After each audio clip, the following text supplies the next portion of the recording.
ponto de vista político, em relação à gestão e serviços de água e saneamento, quer dizer, Temer, logo no início do governo, ele já anuncia a privatização de companhias estaduais de água e esgoto, né? Aqui no Rio de Janeiro a gente já teve a SEDAI, que foi vendida, né?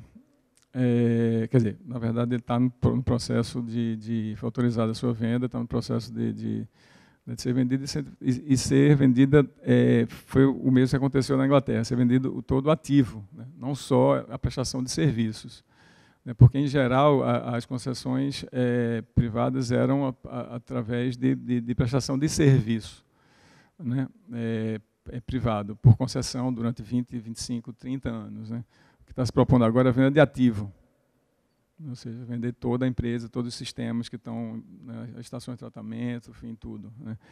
Então, já foi a partir dessa lei complementar, né, estabelece que para você acessar o recurso no governo federal, você precisa estar na sua agenda a privatização da companhia estadual, né, de água e esgoto, e tem 18 estados que aderiram, né, a essa lei e que potencialmente, né, podem privatizar, né, os serviços. 8 já estão mais adiantados nesse processo, né? E eles estimam que no início do próximo ano, no primeiro trimestre do próximo ano, sejam privatizadas até 8 companhias estaduais de água e esgoto, né? Num contexto que a gente tem ainda, sobretudo, né, nos estados, né, que são tem gestão mais precária, menos cobertura, né?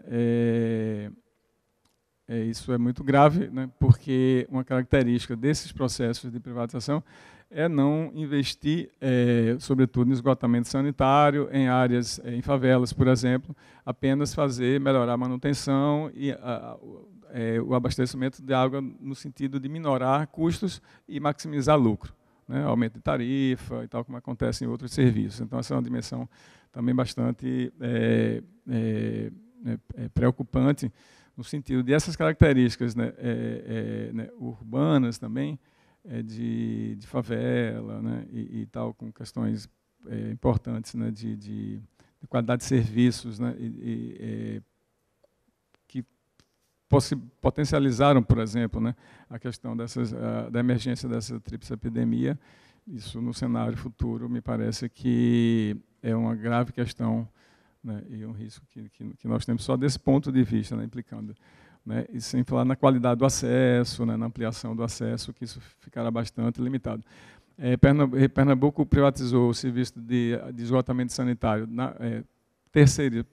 foi concessão privada, né, para a Odebrecht.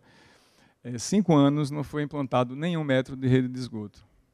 Apenas foram restaurados algumas redes, melhorado algumas estações de tratamento, né, mas nenhum metro foi colocado em 5 anos. E eles recebendo 70% da tarifa durante 5 anos. Né, e com essa crise da Odebrecht, a Odebrecht fechou a parte ambiental delas, e isso está no processo ainda de uma outra empresa para assumir, né, esse processo. No caso da Sabesp, por exemplo, né, a crise hídrica de São Paulo, essa é uma questão importante, porque se fala uma discussão de querer naturalizar as crises de acesso à água como se fosse problema de São Pedro, de escassez de chuva e tal, quando, na verdade, em geral, está relacionado à perspectiva política e de gestão. A Sabesp, a Copasa e a Sanepar, que são, né, empresas e estados governados pelo PSDB, têm uma estratégia de abrir o capital em bolsa de valores, na Bolsa de Nova York.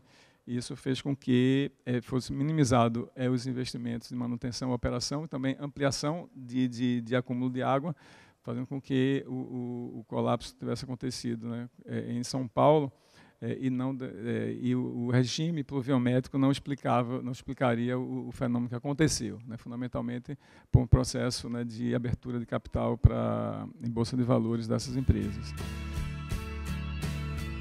A gente tem algo que é a variabilidade climática, e ela sempre existiu no planeta.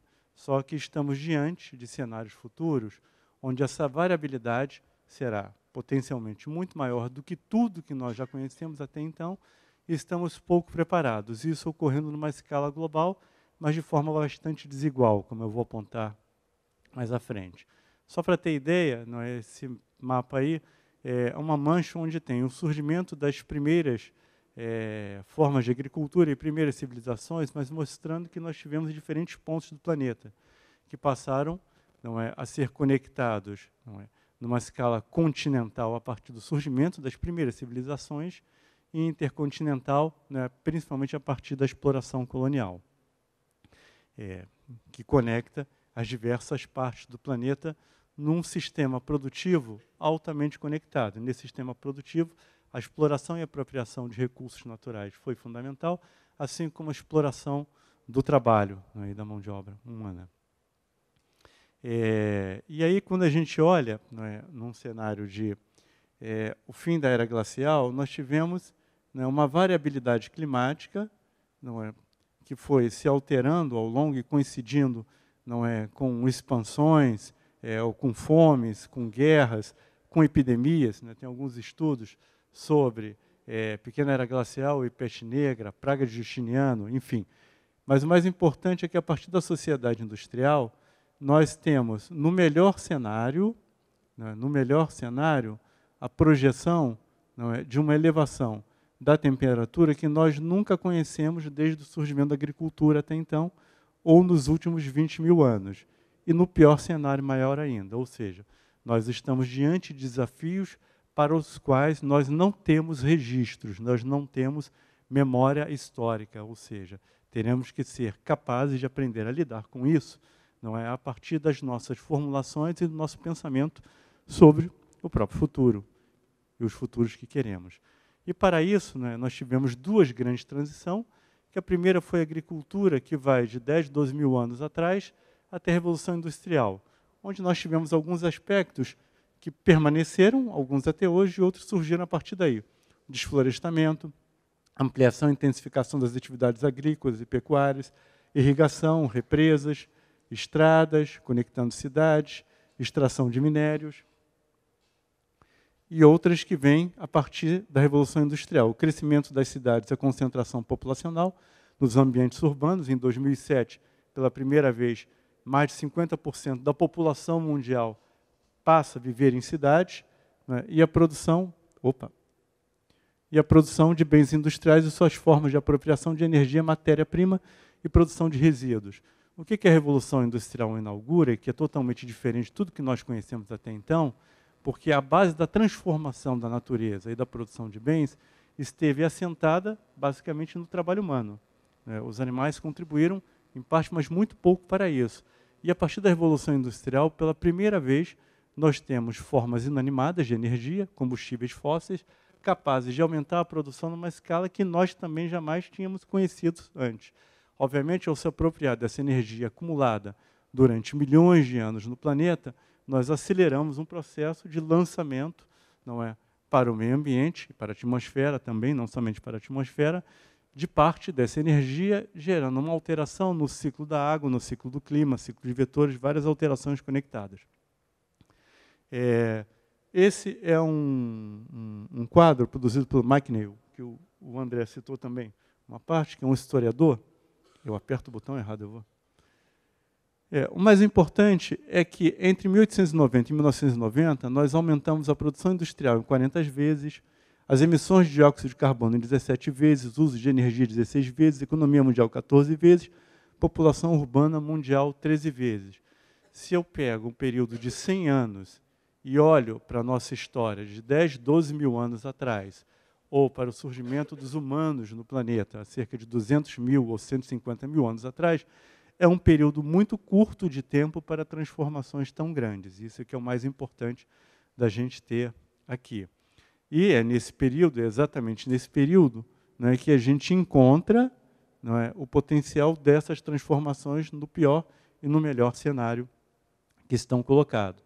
Então, basicamente, nos últimos 60 anos, nós alteramos de forma radical os ecossistemas. E nós temos um quadro hoje, segundo a avaliação ecossistêmica do milênio, que saiu em 2005, cerca de 60% dos serviços dos ecossistemas, incluindo o ciclo das águas, ciclo dos climas, degradados ou utilizados de modo permanente, com custos difíceis de estimar, mas certamente crescentes. E para nós existem evidências estabelecidas, ainda que incompletas, que essas mudanças aumentam as chances de mudanças não lineares nos ecossistemas, o que inclui aceleração de mudanças abruptas e irreversíveis, ou seja, o que inclui o potencial de rupturas nesses ciclos. Então, quando estamos falando de mudanças climáticas e aquecimento global do planeta, não estamos falando de mudanças graduais. Aquele gráfico não aponta para mudanças graduais. Mas podemos chegar num ponto que altera radicalmente os ciclos. Ao alterar radicalmente os ciclos, nós certamente não estamos preparados, como já vivenciamos recentemente. Basta olhar essa seca no semiárido, que começou em 2011 e permanece até hoje. Basta olhar a crise hídrica em São Paulo, a crise que ela provocou, e naquele momento São Paulo, Rio de Janeiro e Belo Horizonte também estavam numa situação limite, ou seja, estiveram a ponto também de decretar uma crise hídrica tal como aquela. E essas mudanças, isso é o que é mais importante para nós, trazem o potencial de importantes consequências. Doenças emergentes e reemergentes, que nós, do setor saúde, conhecemos muito bem, não é? Basta citar nossas últimas epidemias, alterações abruptas na qualidade da água, colapso na produção de alimentos, não é? Mudanças no clima regional e global, e desastres de origem hidrológica, meteorológica e climatológica. Ou seja, essas mudanças trazem uma série de riscos, não é, diretos e indiretos à saúde, não é, para os quais, eu vou insistir nisso, para poder a gente refletir depois, nós não estamos minimamente preparados para lidar. Basta ver, não é, a situação da epidemia de Zika e o que nós temos até hoje ainda de débito, eu diria, em produzir, não é, numa escala aceitável e com justiça social, uma resposta do setor saúde de forma adequada. Satisfação de também estar aqui nesse evento, que eu achei que eu deveria estar presente, porque eu estou querendo discutir com todo mundo que está querendo discutir, para ver se a gente encontra algumas maneiras de pensar que nos coloque um pouco mais de luz na compreensão daquilo que está acontecendo em todas as áreas, né? Especialmente num projeto como esse, para pensar 2030, quando, na verdade, a gente não consegue pensar nem o amanhã, né? Nós estamos constantemente surpreendidos por fatos que mudam a conjuntura com uma velocidade incrível. Então, um lugar onde queira discutir 2030 já é interessante. E o tema fundamental, até porque tema que tem a ver com o tema da cidade, da ótica pela qual a gente vem trabalhando no Observatório das Metrópoles, né? Olhar a cidade não apenas um objeto em si mesmo, mas também na cidade e a metrópole, especialmente, na relação com a sociedade em vários âmbitos, né? Bom, então, realmente, para mim foi importante receber esse convite e estar aqui presente. E, por isso mesmo, eu achei que seria interessante trazer para cá algo que ainda, eu diria, está em processo de construção para nós. Está em processo de construção para nós no Observatório das Metrópoles, que é um INCT, que enfim, existe já há algum tempo, né? Nós estamos agora nos preparando, estamos nos preparando para a segunda rodada de um programa de 5 anos de pesquisa. E o programa que foi concebido, enfim, há algum tempo atrás, tinha como perspectiva pensar o direito à cidade, enfim, do ponto de vista da pesquisa e da intervenção, né, num contexto contraditório, mas num contexto que apontava um processo possível de progresso na afirmação daquilo que essa ideia do direito à cidade contém, né, como um novo tipo de cidade, um novo tipo de planejamento, um novo tipo de organização do território, etc., né? E, evidentemente, isso foi em 2014, de lá para cá, o país mudou tanto que está nos obrigando a repensar esse programa, né?